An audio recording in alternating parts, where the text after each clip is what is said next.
Hi everyone, welcome. Thank you so much for being here. We also have a group on Zoom. Yes. So we are now joined by some folks who, although they couldn't be here in person, we're really excited to hear this briefing on women's education focused on Afghanistan. So thank you to those of you who are here in person and to those of you who are on Zoom. I'm going to hand it over to Kamal to introduce our speakers today. And again, we want to thank them for being here and for sharing their experience and knowledge with us. Thank you very much, Rangina, and thanks to the Melikian Center for hosting this. And this is also the first event that the Afghan Students Association is hosting.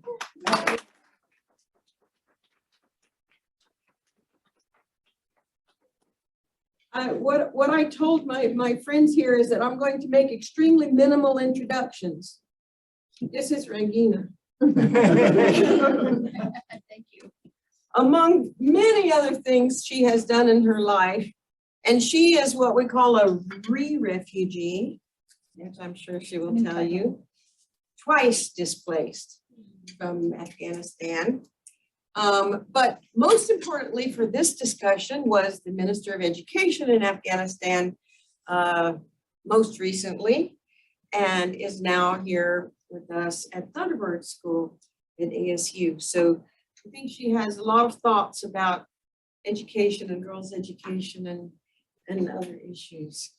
A lot of people in this room know Dr. Kamal, Ahmad, who is the president of Asian University for Women, where many of our Afghan students had matriculated before they were evacuated from Afghanistan and came here to Arizona. So we thank him for them.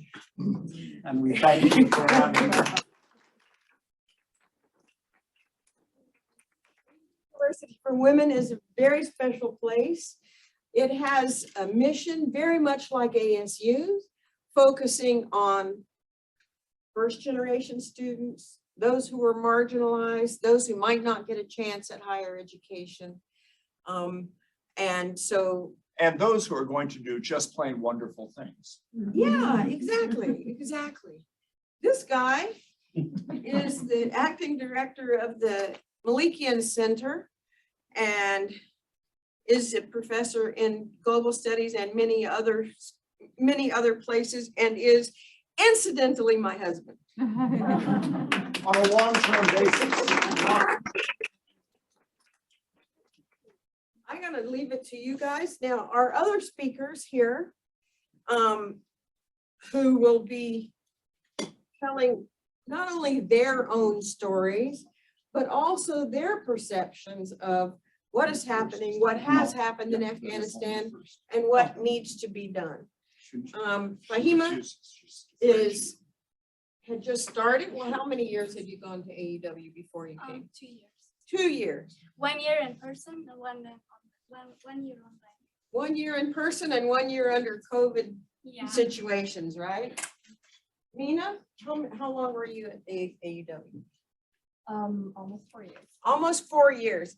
You lack 2 years one in term person. for graduation, Yeah, right? one term.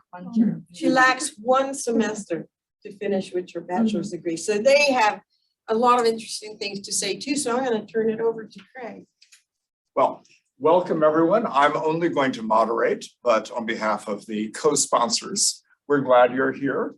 We are glad that our speakers are here, and we are glad for all of our new Afghan students to be here at ASU. We are improvising this event as we are improvising the introduction of all of these new students into the university who are studying many different things and are in the process of identifying, in some cases, exactly what degree program they will be in. And they have discovered one of the remarkable things about ASU, that there are a million different degree programs, and it can be confusing sometimes to choose just the right one.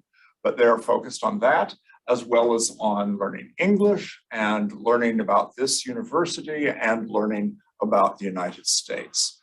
But this doesn't mean that they have forgotten what they've learned previously.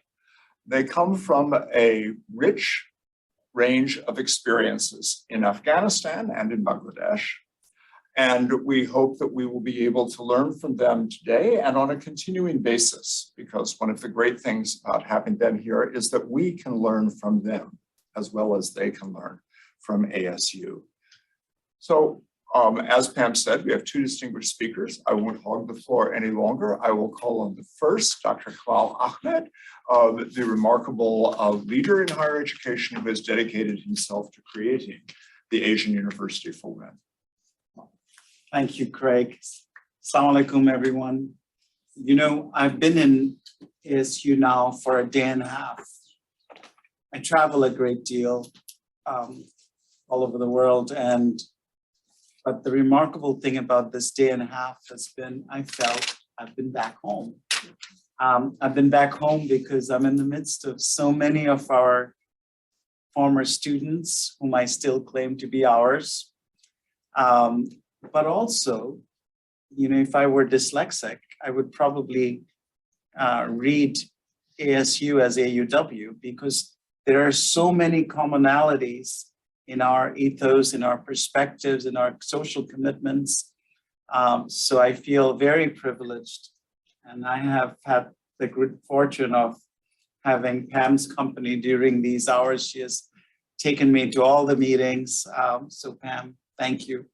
And now I get to be next to your husband as well. Our story is very simple and simple in many ways. We wanted to set up a university in Bangladesh that would attract women, that would create a space for women from different parts of the region to come together, not only for an education, but also to share life experiences, to overcome this increasingly segmented sectarian divisions that divide us. And we thought, what better way than to bring young people from often warring communities together and have them live with each other so that they can find actually an expression of a common perspective. And that's actually at the heart of AUW. Here, we have students from 19 different countries with extraordinarily different backgrounds. We have garment workers, we have students who were tea leaf pickers, who were daughters of microfinance borrowers. But what unites them is that they're undaunted by what life has dealt with them. That they are determined to make a difference in their life and in the lives of others. And I should tell you, we get maybe 30 or 40 applications for every spot that we have at AUW. But there are 3 criteria that determine who is to get in. English and math, we don't worry so much about. You know, they say, apparently Aristotle had this emblem in front of his academy, which said, if you do not know geometry, do not get in. We don't do any such thing. We know if you're smart, you can learn geometry and more. But 3 characteristics that we look for are courage. We're interested in young women who would become leaders. And without courage, it is impossible to arrive at that space where you can actually be courageous for yourself and others. And you know, in this room, there are several people, several of these young women who navigated themselves out of Kabul at a time that could not have been more dangerous for themselves, for their communities. And when I witnessed that, and Fro is here, one of them, I had no doubt that we were right in choosing these students. The second one, it always gets them in trouble. It's what we call a sense of outrage at injustice. That if you're not outraged at injustice, you cannot be a leader. There are too many of us who see horrible things happen around us and we take a back seat. We forget what it means to the other. We want our students to be outraged at injustice. And the third one is really a corollary of the second, which is a sense of empathy. If you're not moved by the woes of other people, how can you possibly be a leader?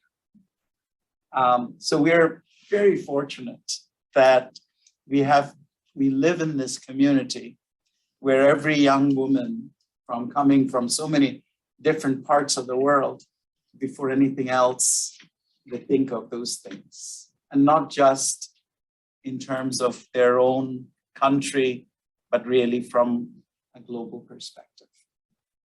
I'll tell you a little bit of background story of our own involvement in Afghanistan. In 2008, we rented an apartment building and said this was our university. We invited, out of some 1,500 people, we accepted 131 students from 6 different countries. Afghanistan at that time was not one of them. And 130 students showed up. You know, we didn't arrange for lunch because we didn't know how many people will show up. And every year since then, we've had more and more and more students come. And now we have over 1,300 students. And they come from 19 different countries. We have a policy, we have a philosophy that we can have a lot of flexibility at entrance. Not everybody, a Rohingya refugee who has had to flee her home multiple times in the course of her short life, is not going to get an education that somebody from a private school is going to bring. A migrant worker who's the only time perhaps she has been in a stationary position was when she was in her mother's womb, is not going to have that education. So it's cruel and unusual to ask that person to say, you have to perform like all the others in your SATs or whatever. So we say courage, outrage at injustice, empathy. And if you're motivated, we will help you get to the place where you need in order to be successful as a student. Now, 25% of our students go on to graduate school, excluding those who are actually at ASU. We have had 5 PhDs from Stanford. 12 of them have gone to Oxford. Several of them have gone to Cambridge, Duke, you name it. They've done well. At the time of the collapse of Kabul, one of our graduates was Chief of Staff of the First Lady of Afghanistan.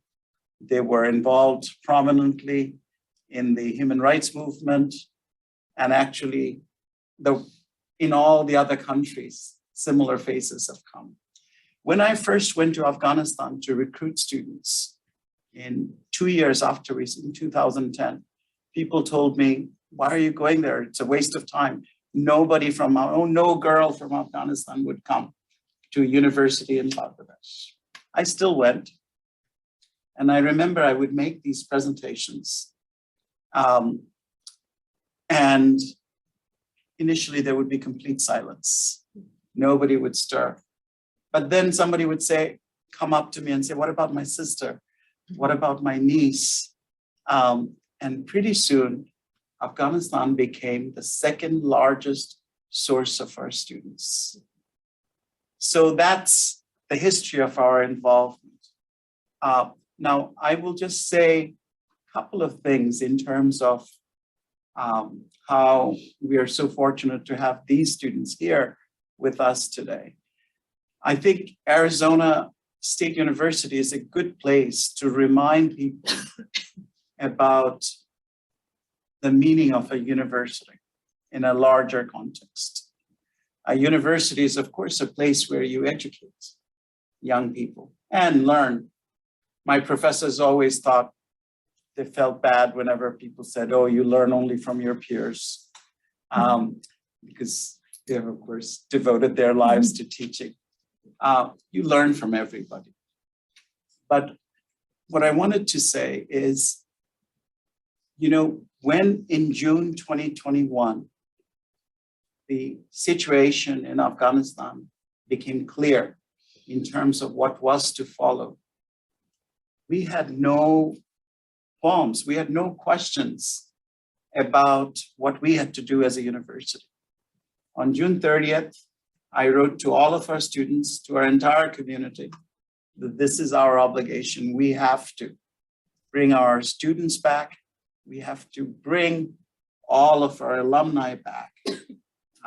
Because remember, we said you have to be outraged at injustice. And they were outraged at injustice, and they would be at the front line of trouble if the government changed. And we as an institution could not surrender from that responsibility. So I will not go into all the details. We immediately went to work to try to organize the evacuation. We had no staff. We're a small university in a remote corner of the world with very little resources. And as it so happened, because of the courage of women like Fro and others, we were fortunate, and God was on our side. We managed through a tremendous ordeal that, is, I don't even know how to describe the kind of pain that tested each of our students. We were able to get them into the airport. They got themselves into the airport, and ultimately, some of them are now here. But we didn't stop. Almost immediately after the 148 students from Afghanistan came to the US, we said, Afghanistan may be closing for girls' education, but we can't. So we went back, and I'm happy to report just last month, we moved another 171 new students from 17 different provinces. And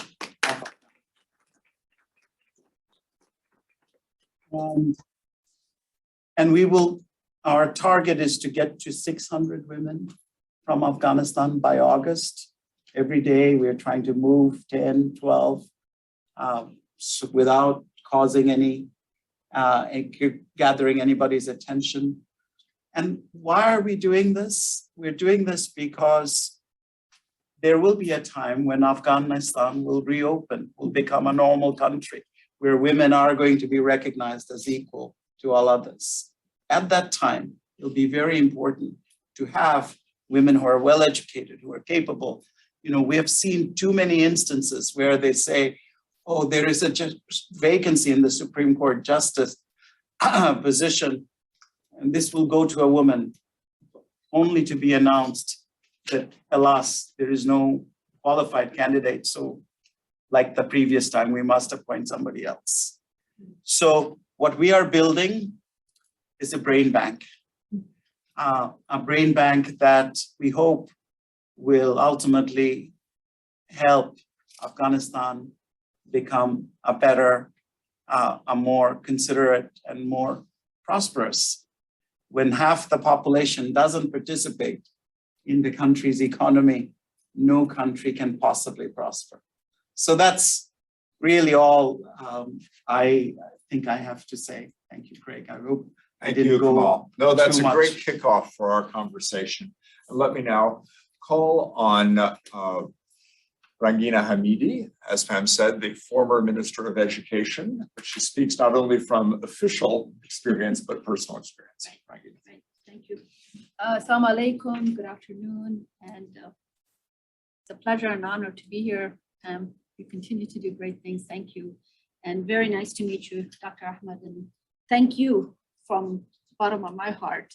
I'm not the young women that your great initiative has and continues to empower, but your words and your 3 pillars of your university speak very dear and near to my heart, because I may not have gone to your wonderful school, but I think historically I carried those pillars within me. So it's great to hear that there's an institution that is working on continuing those legacies for many more young women.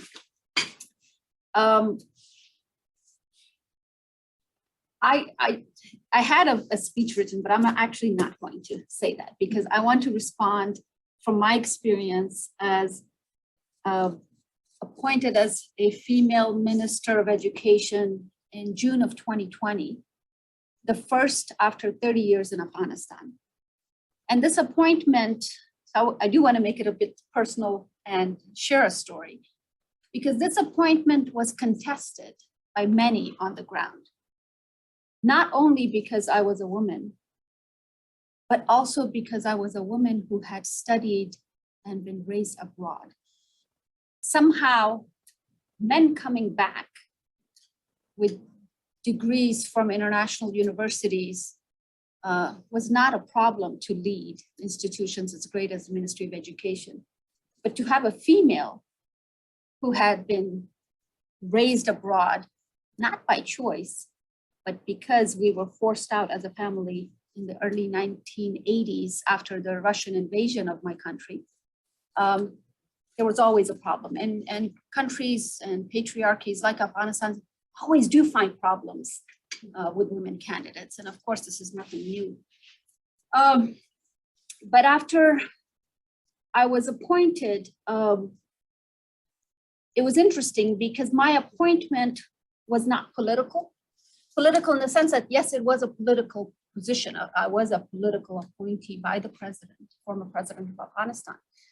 But the reason I was asked to join and the reason I then accepted the offer was because the president and I shared a similar vision, which was to depoliticize a Ministry of Education in Afghanistan, which unfortunately, not just in the last 20 years, but in the last 40 plus years, the Ministry of Education had consistently and very precisely addressed education through a very political lens. Our curriculum had become politicized. The form of education, the type of education, and the content of education that we were providing to our children were politicized to serve the needs of those in power rather than the needs of those in need. And the three pillars that you've described, Dr. Ahmad, courage, sense of outrage at injustice, and the sense of empathy, are three pillars that if an education system at the primary level, and I was not the Minister of Higher Education, but K to 12 educations, if we don't teach these three very important concepts and beliefs early on, it is very, very difficult to find a society with enough rage to be able to bring about the change necessary. And so thank you for recognizing that need, that it is never too late to start instilling and start teaching those values, because every society needs such pillars and principles in place to be able to address the very injustices of our society.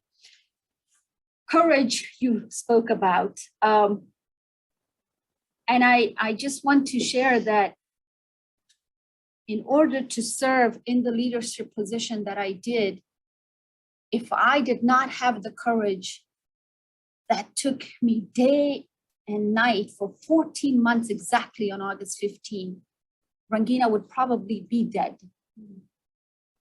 In an environment where criticism, where binoculars are at the hands of every single individual, and of course, let's not forget that social media only exacerbates that ever further, of constant blames, constant lies, constant attacks coming at you to belittle you, to take away the very few words that we do find as women to speak in an environment like Afghanistan.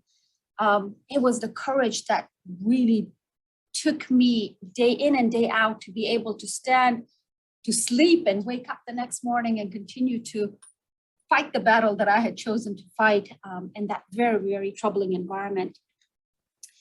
The sense of outrage and injustice is a very important element you bring up, Dr. Ahmad, because what I discovered and what I found in the ministry that I inherited in June of 2020 injustice was at the heart of the Ministry of Education.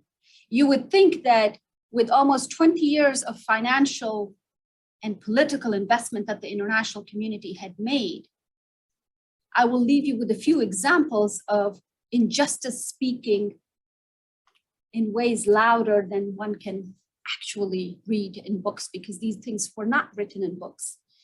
I found a village in a certain part of Afghanistan where 3 physical schools literally were built next to each other.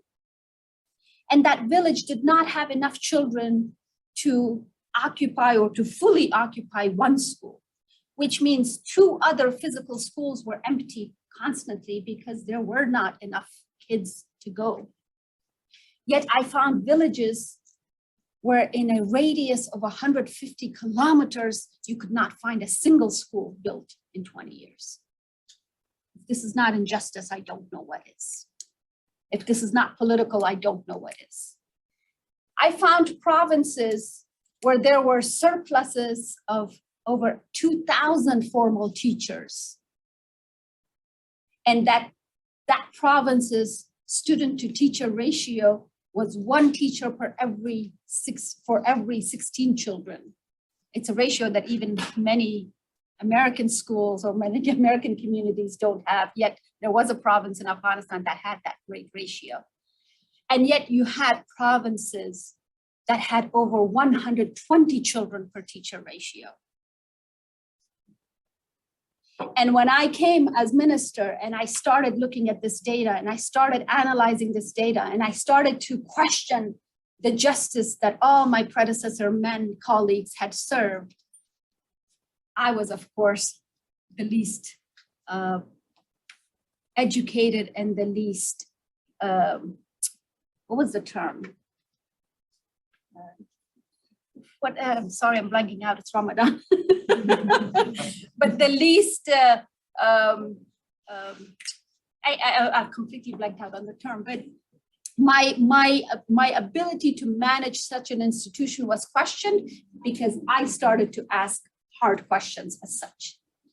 It was okay for 20 years for these men to allow such injustices to happen based on political decisions.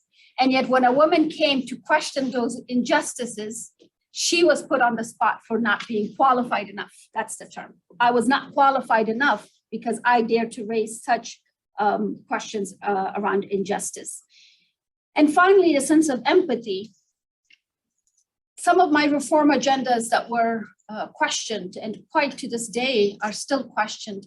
Really, the reform agenda was written and envisioned by being empathetic to the whole country of Afghanistan. Afghanistan is a very diverse nation. We have ethnic diversity, religious diversity, linguistic diversity.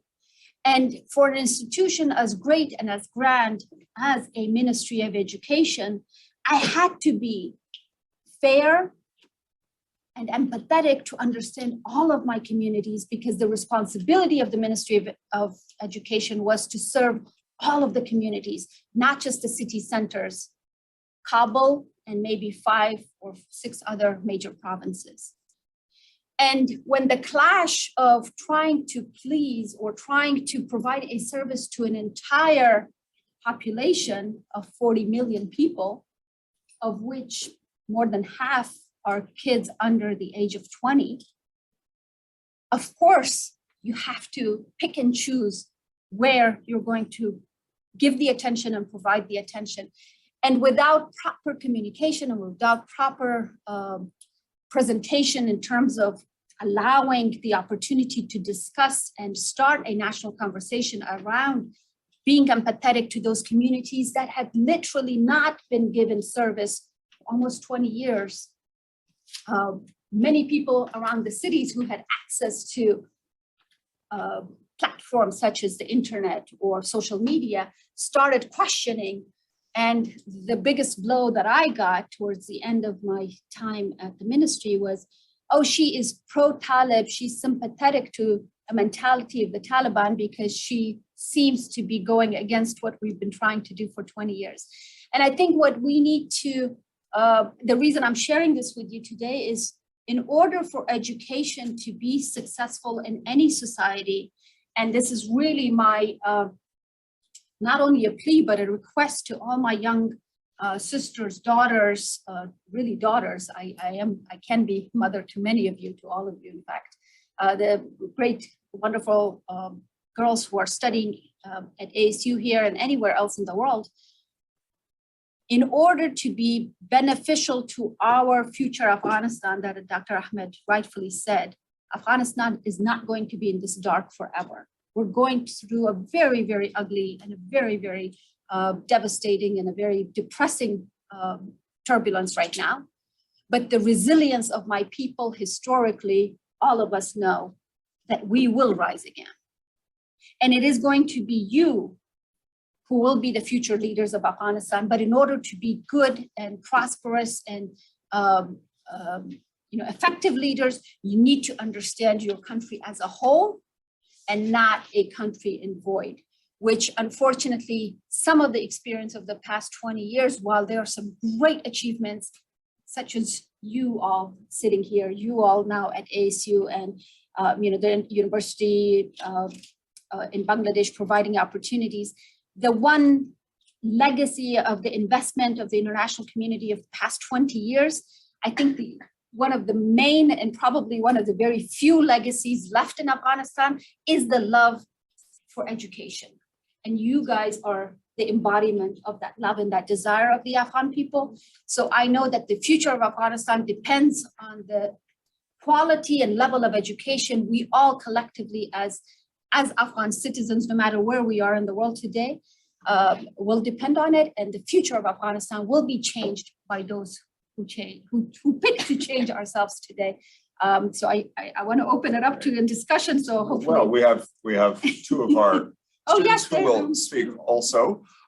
Let me just, as we transition, note the most recent opinion polls show overwhelming popular support for girls' education, 87% in the West. So this is not only a story of the setbacks, the hardships. This is a story of continued determination and achievement. And the Afghan students who are here at ASU are part of that. We didn't discuss who is going to go first with you, but we have Mina Mushtaq and Fahima Sultani. Did you choose between you who would speak first? No. All right, Fahima, you've got the nod. Okay. Firstly, I want to thank you all for coming for today's session, and especially thank you, Mr. Kamal, for their hard work for our evacuation process from outside, like from Afghanistan, and also to the ASU community who welcomed us and gave us scholarships to continue our studies in the United States. I believe in a quote which says, when you educate a man, you educate a man. When you educate a woman, you educate a society. So first of all, I'm going to start by my own experience, that how getting educated has changed my own life. As a young Afghan girl, by getting educated, I feel confident enough to take decisions and make choices in my life, in different aspects of my life. And also, I am confident enough to speak up, not only for myself, but also for other women in Afghanistan. Back in Afghanistan, I was working as a program coordinator and also as an instructor in Royal Mentorship Program, which was a program that we used to help street children who had lost their parents and breadwinner of their family. And they, at the very young age, they were the breadwinner. They were whether selling plastic bags or chewing gums on the streets to feed their family. So I personally had a class of 30 children. I used to teach them. Firstly, they needed to learn. Then they become leaders. They become coordinators. They become teachers. And they had the opportunity to study abroad and within the country. And I'm so proud of what I have done. I believe that girls and women need to go to school in order to become independent women who can speak up freely to make decisions, and to enhance their freedom of choice. And when women are educated, men can hardly dare to speak upon them or to make decisions for their entire life. But unfortunately, Taliban has effectively banned these girls from education. This ban in most of the country, an unclear Taliban policy, make millions of girls understandably fearful of education. Even if the girls' school reopened immediately, their studies, including preparation, like preparation for exams, plans to graduate, university application, have already suffered from a severe setback. And this harm continues to increase every day. Education, I believe that, is a fundamental human right, but in the past several months, it has been taken away from millions of Afghan girls. Imagine that you are a young Afghan girl. You're going to elementary school, high school, or secondary school, or even you're attending university. You love your studies. You enjoy interacting with your classmates. You have a lot of dreams about your bright future of yours. But all of a sudden, everything gets reversed. You cannot even go to buy groceries alone by yourself. You're stuck at home. All of a sudden, you just become a housewife. And you become vulnerable to physical violence, early marriages, and physical abuse. Ensuring that all girls and young women receive a quality education is their human right. So we really need to focus, and it never should be denied or ignored that the importance of women and girls in every community, and especially right now in Afghanistan. Thank you. Thank you.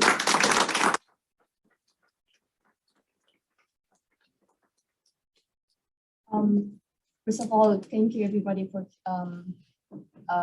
coming here and listening to the stories of Afghans and focusing on education for Afghan girls.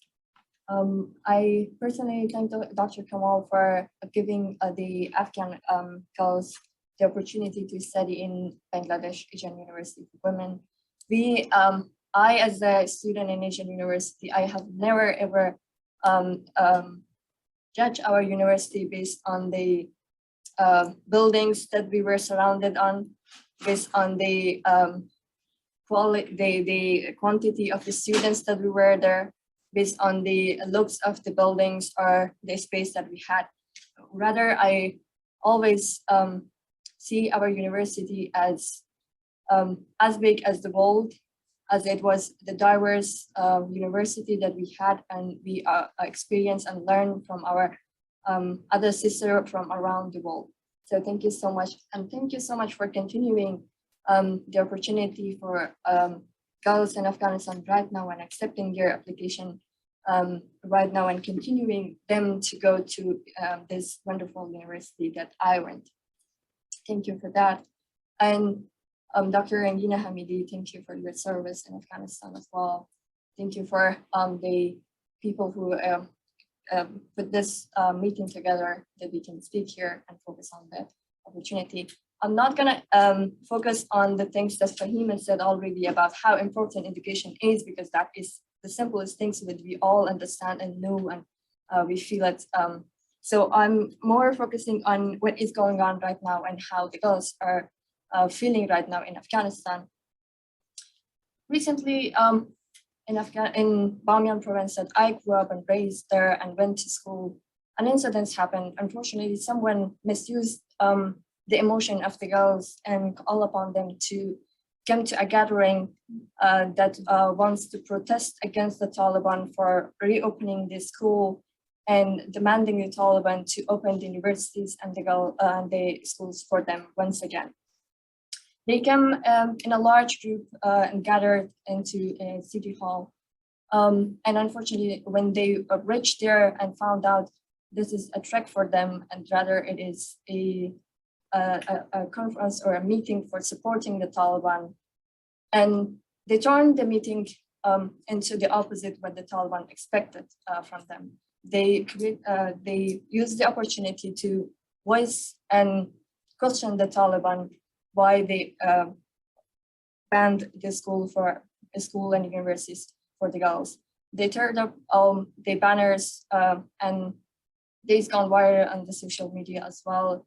And unfortunately, that had a very bad consequence on the girls, and 15 of them got arrested and been questioned and been put in jails. And right now, some of them got released, but some of them we don't know yet what happened to them.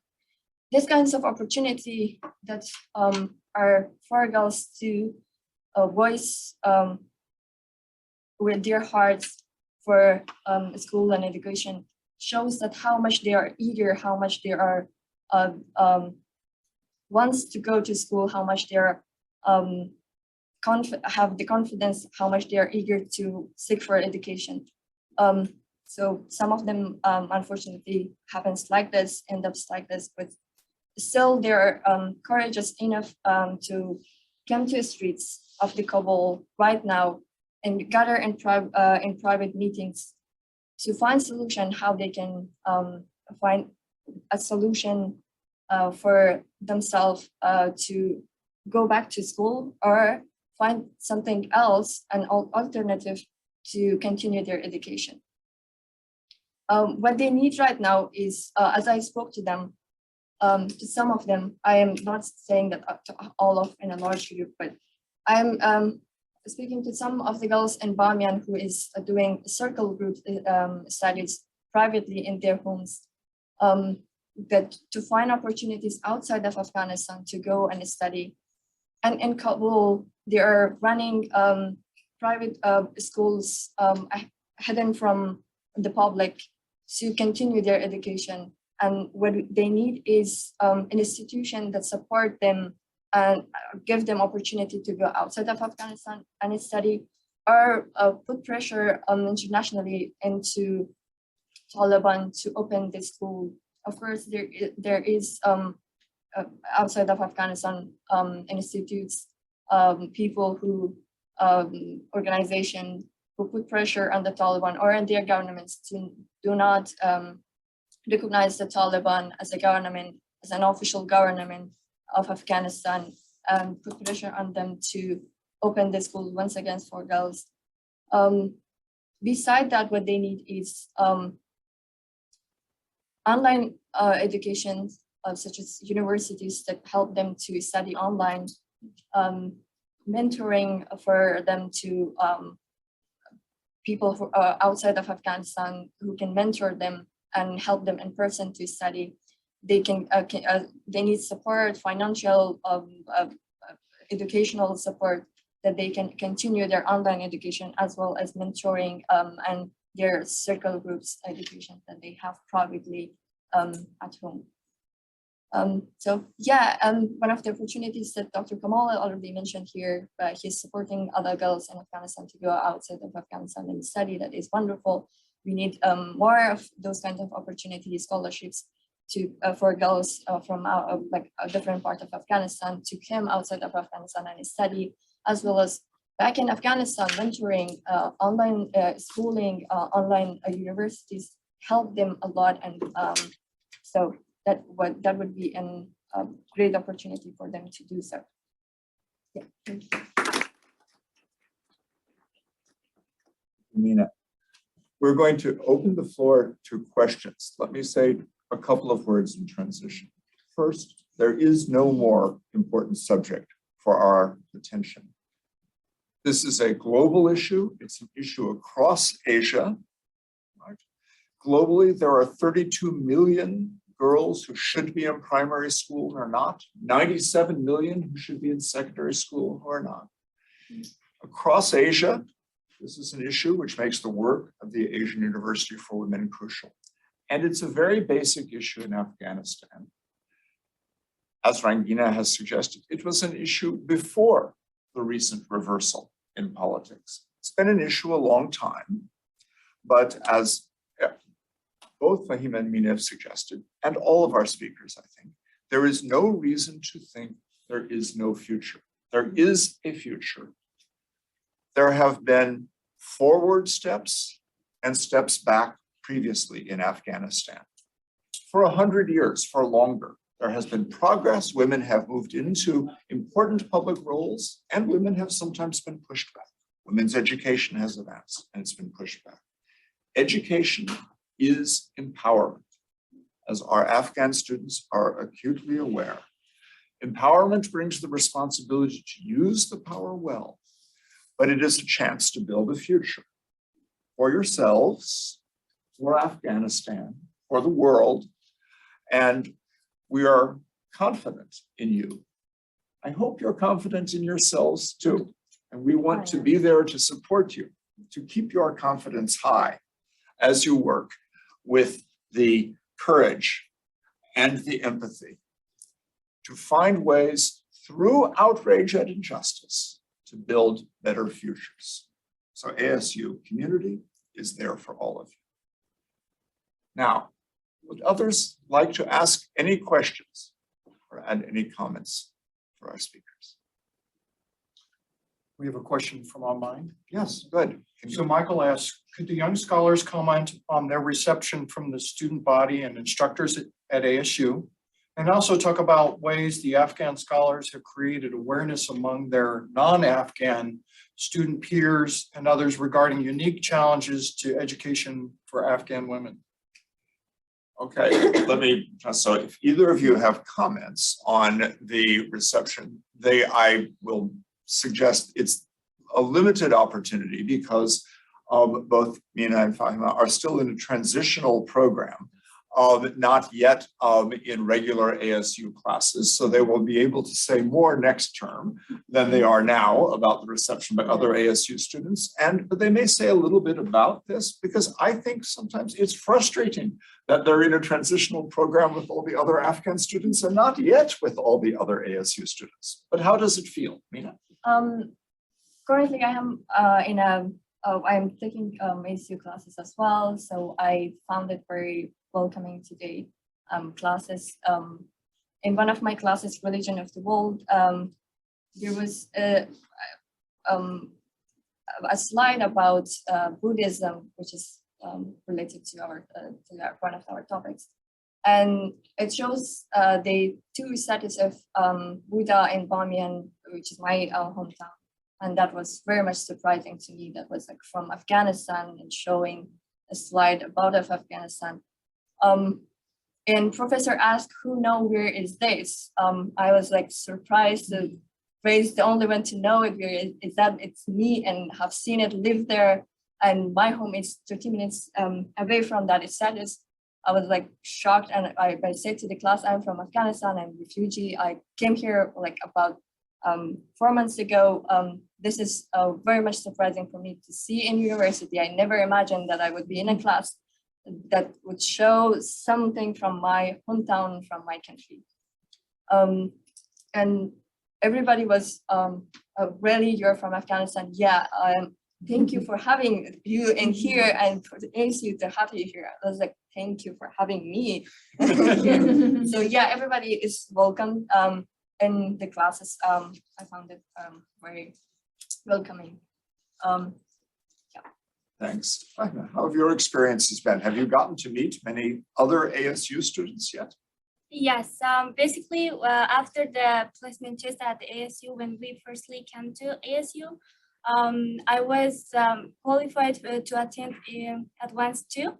And then I had classmates from Kuwait, Saudi Arabia, Japan, China, and also I had Afghan classmates. To be honest, I found myself very much different from them. They were coming from a very safe place, though it was not a developed, very well-developed country, but they had security and peace. And I felt so much sorry for myself and also more for other women and girls because right now I have the opportunity to continue my studies, which is the wish and the hope of millions of girls in Afghanistan that do not have this opportunity that I have. And when my classmate from China, she is a teacher and she is old enough too. She was 48 years old. She asked me that, how is your country like? I have never heard that like there wouldn't be any explosion, bomb attack in Afghanistan, but though you do not have security, but no other country could last long in your country. And I was surprised and I didn't know what to say. I said that because maybe people are like, I don't know. I still don't know why. Maybe people are so dedicated. But now, like, I believe that when Taliban took the control in August 2021, most of the educated people, male and female, left Afghanistan. And we all hope that when we had peace and when Afghanistan went back to normal, we all will go to Afghanistan. And even if need to, we will start from the beginning. And there is hope. And where is hope, it will be development too. Thank you. Are there any other questions?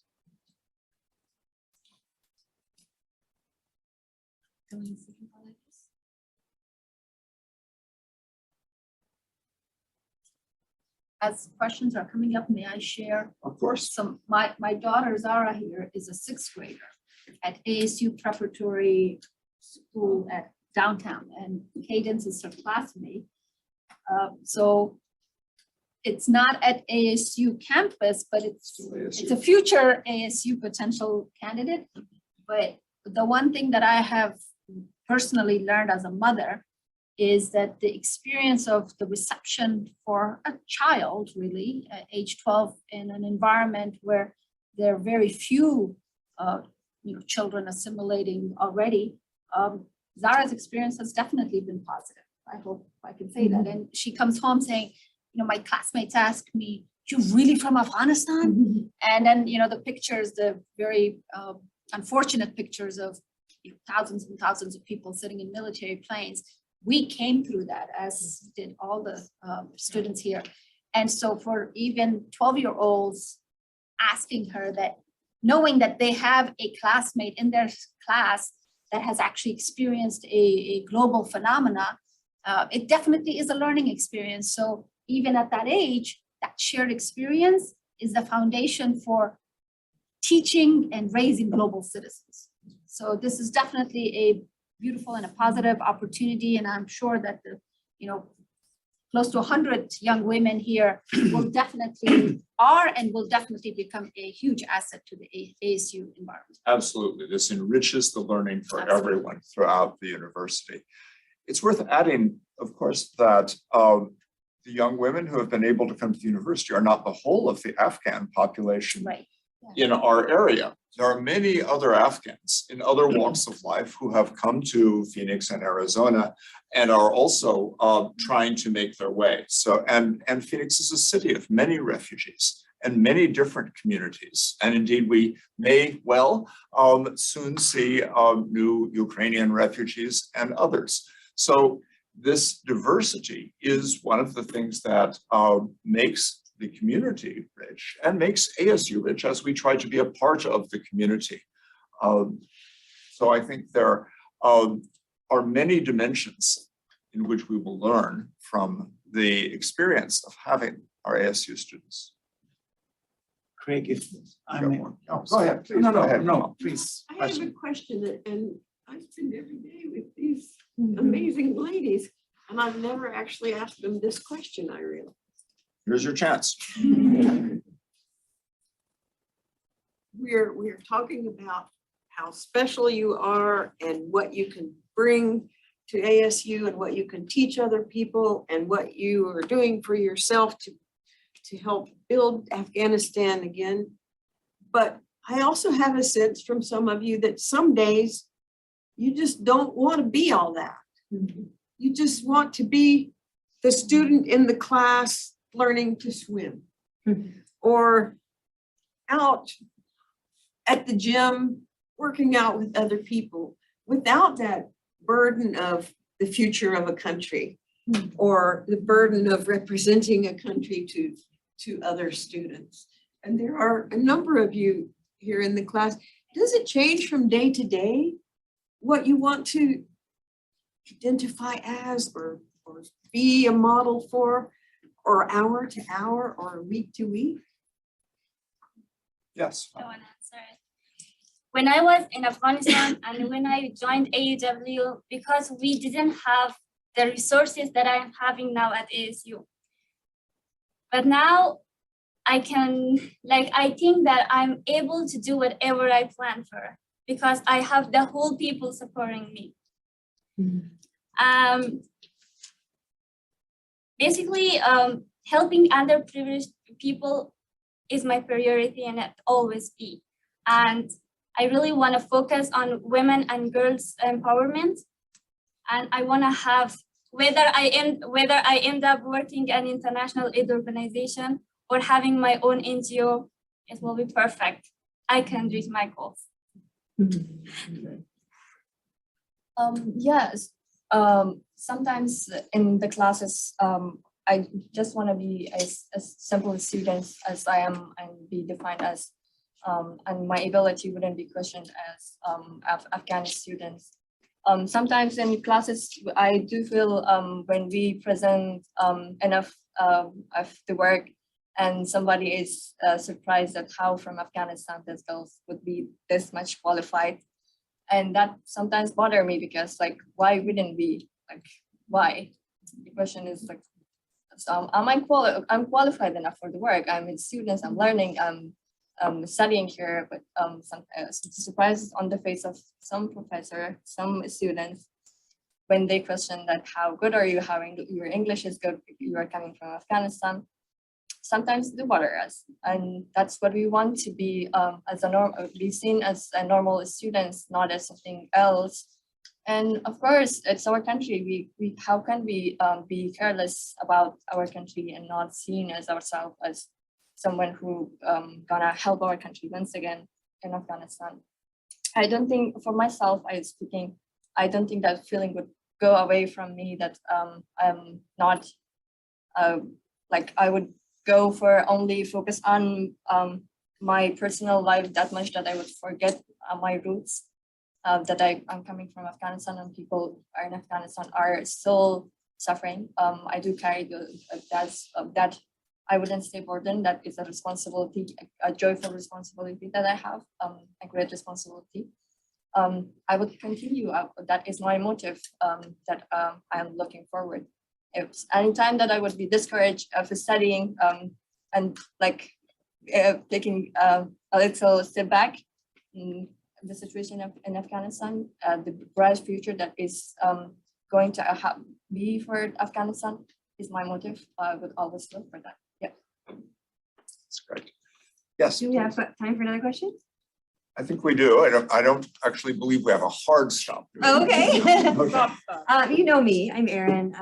I'm coordinator for Global Launch for your program. And I just want to say it's such an honor and a pleasure to be of service to all of you amazing women. Thank you for allowing me to be in this position.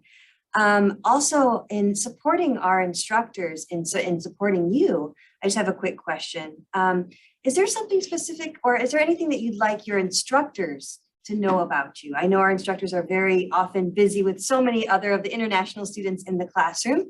We don't always have time to learn so much about our students, but is there anything specific that you'd like your instructors to know about you that you perhaps haven't had the opportunity to do so? I would like they do not underestimate our ability. Oh, that gives me goosebumps. Thank you. Yeah. And this is a really important comment and something we'll be repeating around the university to many different people. It's easy. And a feature of ASU that's wonderful is that we're very deeply rooted in Arizona and we have lots of first generation students and all. But this also means that lots of people in ASU haven't been all around the world and don't have all the international experience that you're bringing here to them. It's important. Yeah, Fro. Thank you, Dr. Crow, for moderating this program today. I really have no word to express the level of my gratitude for Dr. Kamal. I mean, like, what can I say? Thank you You for fed me kabuli everything. pilau yesterday. That's not enough. I will feed you again in Boston, I guess. And thank you, Dr. Rangina, for your service in Afghanistan. I have two questions. One is going to Dr. Kamal. What's the future plan for these students that's been evacuated from Afghanistan recently, and they're like in Bangladesh right now, in the best or one of the best universities of the world, AEW. I guess it would like, you know, Taliban would not go away this soon. So are they gonna be staying there, or there is any other future plan for them? And my other question goes to Ms. Rangina. So in 2022, I was in my senior year at AW, and I was doing my classes online, and then there was this huge controversial news is going around about you banning girls from singing the anthems and changing their dress codes and everything. As we are here today to discuss about the education of Afghan women, would you like to clarify that? Was that a political issue, or what was it about? And what are your, like, you know, how you are taking action nowadays for Afghan women? Like, what can you do now, and what are you doing? Do you have any plan? Thank you so much. Do you want me to? Please Okay. go first. So I'll try to be brief, but first of all, that controversial issue for clarification for anybody who's interested. When I, and this is part of what we are teaching at the Thunderbird School of Global Management, as well as ASU, you know, various different programs focusing on the issues and concerns that the fourth industrial revolution faces or presents to humanity, and social media being one great tool and element, but at the same time, a very problematic platform, because there is absolutely no regulation on any social media to regulate the information spread on social media in terms of verifying whether it's true or not. It's an open platform, and anybody can say anything they want, and within seconds you have millions of followers that start believing information on it. And unfortunately, Afghanistan was one of those countries where, because of the low rates of literacy among our population at large and lack of access to proper information, people just jump to conclusions by hearing.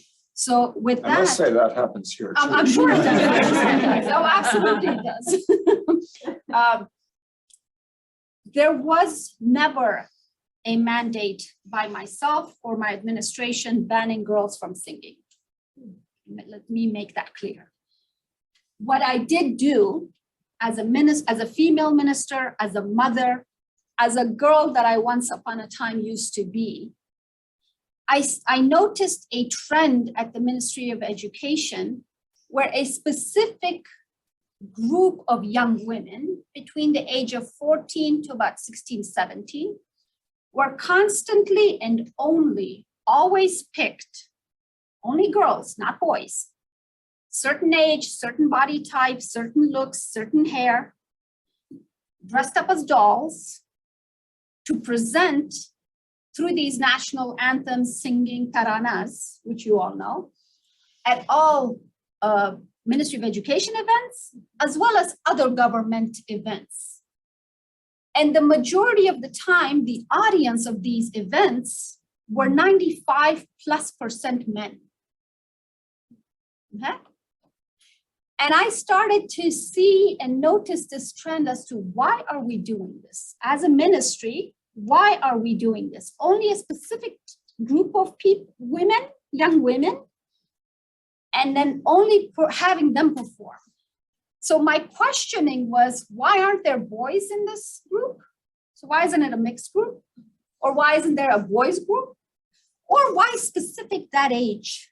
Why not 7-year-olds, 8-year-olds ever performing? So as a feminist, one of the questions that I have and that I continue to have is the sexualization of young women.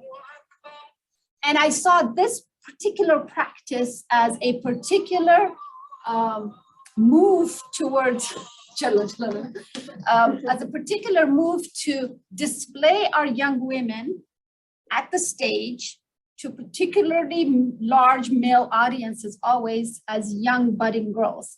And with social media, videotapes and pictures were constantly taken because for the first time, I was no longer in the audience, but I was always sitting at the stage looking at the audience. And the amount of phones that I would see held by men videotaping young women, as a mother, I started to question, would I want my own daughter on that stage in front of these men?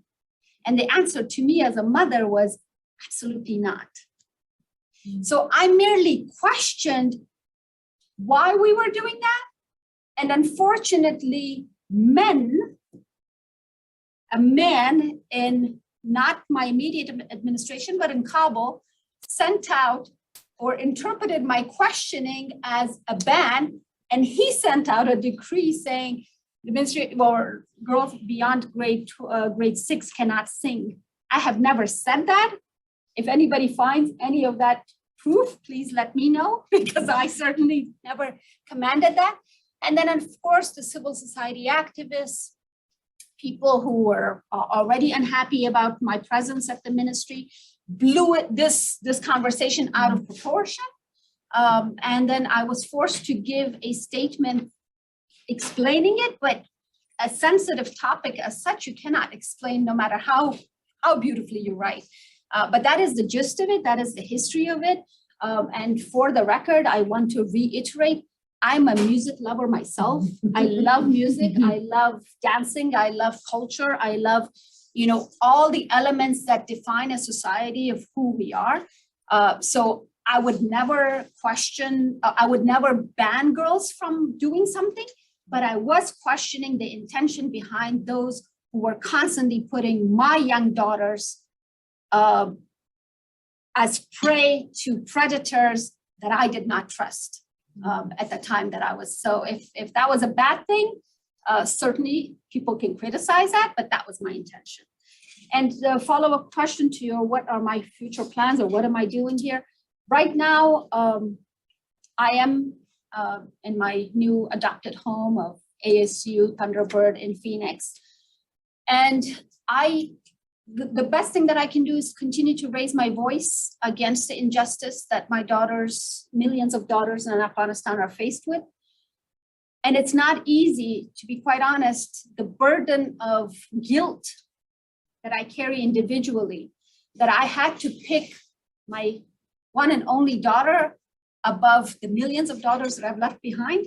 It's not fun being in the position that I am, because I do feel responsible that I've abandoned my millions of daughters. But I will not give up until the day that I die. Hopefully that day will be in Afghanistan. Until my last breath, I will continue to fight for education for girls, because I became Minister of Education because my father had to fight for his little daughter's education when she was forced out of school in grade 3. So if I had not been able to complete my education, I would not have become the Minister of Education. For me, this is a personal story. And I believe that collectively, if we fight together, there will be a future that will be different than the one we know today. And the Taliban, as we know it, are not going to last. They're not organic, they're not natural. Our history has shown us that we are a far better people. Again, we're going through some trouble right now, but there will be a future that will be different. And I hope that whatever I'm doing right now is in preparation to continue to serve my people and my country even better in the future when the opportunity presents.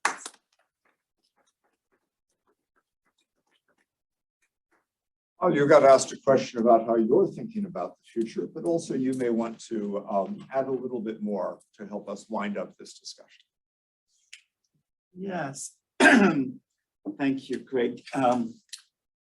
Yesterday, when I came in to the hotel, this girl was already there. And she sat me down and she said, what can I do to about women teaching women?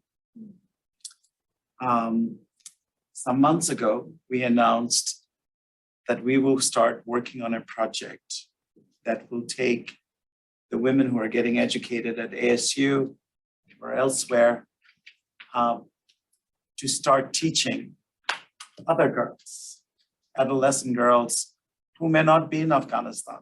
There are 8 million refugees already from Afghanistan.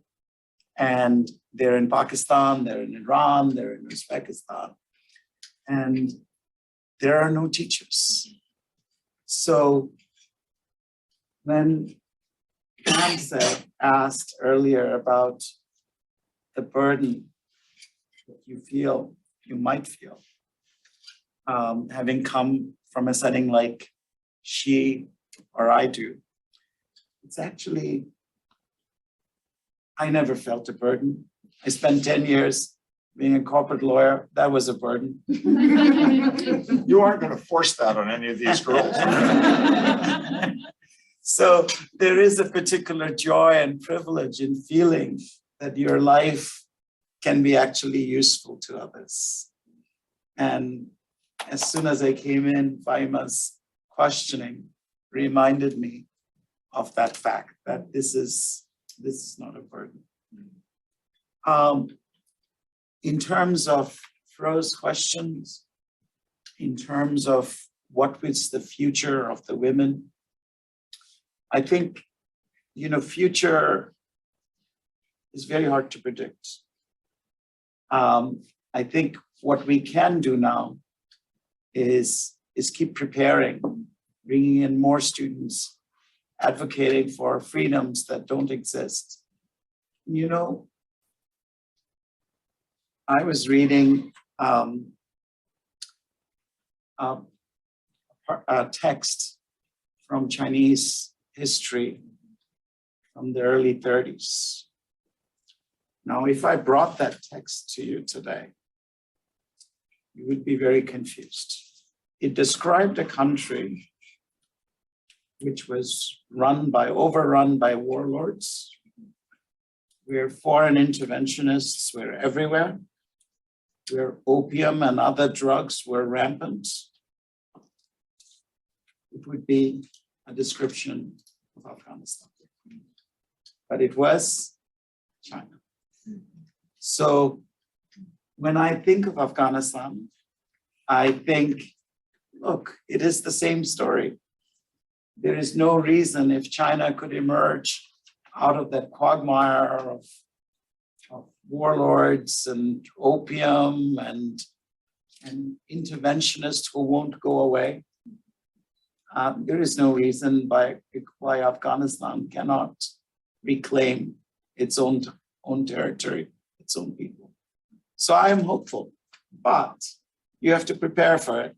You have to get the best education. You have to collectively look for that future and create it. All right, we've had a promise from Fro, and I think we're gonna have to. Thank you so much. Thank you, Rangina. Thank you, Mina. Thank you, Fahma. And thanks to everyone. It's clear this conversation could go on. It's clear that it is a conversation we need to keep having. And the Melikian Center will be happy to host further iterations of this conversation into the future. Thank you all for being here. And with this one. People here have an iftar to get to, so we will Yeah. happily send you on your way. I know.